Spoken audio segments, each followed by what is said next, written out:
Another nice day. In fact, I think one of the nicest that we've had for quite some time. We need it. We need it. We deserve it. Although I think if you see the numbers here, you may be like, okay, now I understand why today is actually going to be one of the better days. So far this month and this spring, since March the 1st, we've had 20 days where high temperatures have been in the 40s. That's a little bit more than normal. Normally we crack at about 10 days in the 40s. We had 10 days in the 60s. Yeah, that's actually well in advance of the norm. And we've had about 4 days in the 30s. Again, so typically we would drop this number down and raise this number up, and we wouldn't even have 10 days in the 60s so far in the season. But that's happened.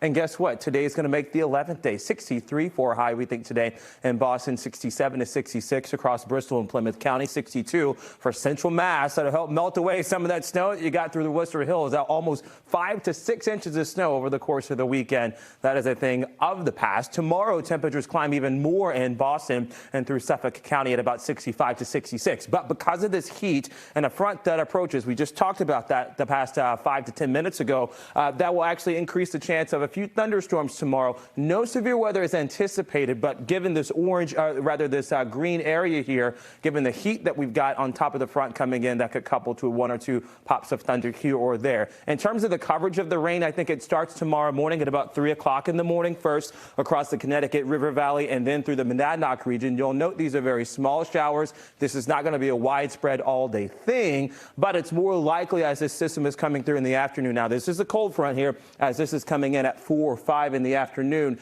This is where we start to get 1 or 2 rumbles of thunder. I think a majority of this will be across down East Maine, but just bear in mind that we do have severe weather this time of year. It's a one-day affair for those storms. That's tomorrow. Lynn hits 62 before that system starts to crash in. 65 in Newton and 50s across portions of Cape Cod. 50s are back for Wednesday and Thursday. Still very comfortable, though, between Lynn and Newton, and that sunshine's also back as well as we approach the middle of the week. So is the pollen, too. This is why that rain actually helps clear things out. Today and tomorrow, our pollen count approaches that moderate to high category and then drops down Wednesday into Thursday. It's very brief of a drop. I think by Friday and Saturday, the pollen count starts to go back up, and so do the temperatures. Look at this. Another day at 60 on Saturday at 68 degrees. There will be some rain showers into the evening. I think they should clear by sunrise services on Sunday, given the timing of that next system coming in. And it seems like, you guys, we are full steam ahead to the Boston Marathon next Monday with highs in the 60s.